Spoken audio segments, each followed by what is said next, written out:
আমি আজকে gas oven না জ্বালিয়ে একদম সহজভাবে আপনাদের নারকেলের আইসক্রিম বানিয়ে দেখাবো। নমস্কার, আমার এই ছোট্ট চ্যানেলে আপনাদের সবাইকে স্বাগতম।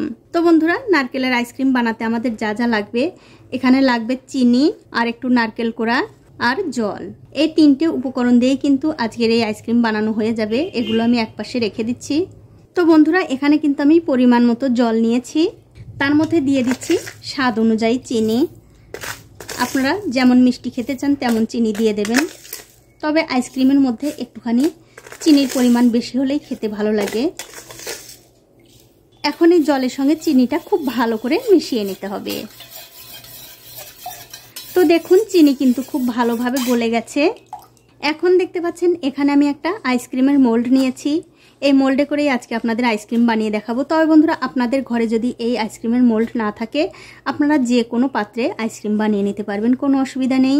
এবারে যে নারকেল কোড়াটা আমি রেখেছিলাম, সেটা এখান থেকে অল্প অল্প করে নিয়ে এর মধ্যে দিয়ে দেব।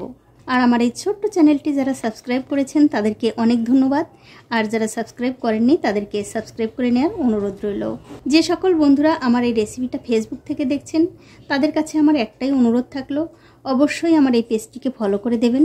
তাহলে আমি যখনই নতুন কোনো ভিডিও নিয়ে আসব, সবার আগেই কিন্তু আপনিই দেখতে পাবেন। সবগুলোর মধ্যেই কিন্তু আমি নারকেল কোড়া দিয়ে দিলাম। এবারে চিনি মেশানো জলটা দিয়ে দিতে হবে।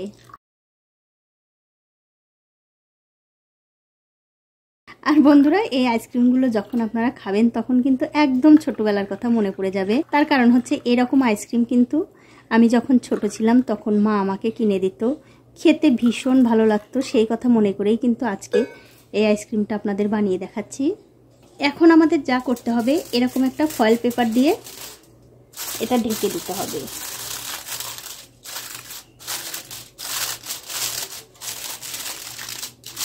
এখন আমি আইসক্রিমের কাঠিগুলো দিয়ে দেব, তার জন্য মাঝখানে একটু কেটে নিচ্ছি।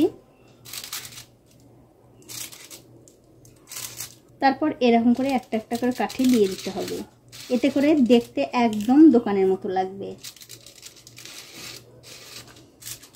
তো সবগুলো কাঠি কিন্তু আমার দেয়া হয়ে গেল। এবারে এটা ধরে ডিপ ফ্রিজে 7-8 ঘন্টার জন্য রেখে দেব। তো 8 ঘন্টা পর আমি আইসক্রিমগুলো বের করে নিলাম। এবারে ঢাকাটা খুলে নিচ্ছি, মানে কাগজটা। এখন আমি আইসক্রিমগুলো এর মধ্যে থেকে তুলে নিচ্ছি। এখন আমি একটু পরে আইসক্রিমগুলো বের করে নিচ্ছি।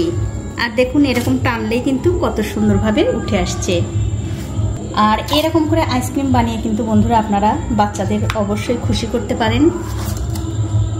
আবার বড়রাও কিন্তু খেতে বেশ পছন্দ করবে।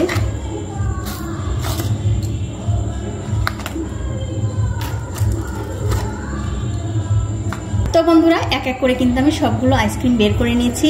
আজকের এই আইসক্রিমের ভিডিওটা যদি আপনাদের ভালো লেগেই থাকে, অবশ্যই একটা লাইক, কমেন্ট আর শেয়ার করতে ভুলবেন না।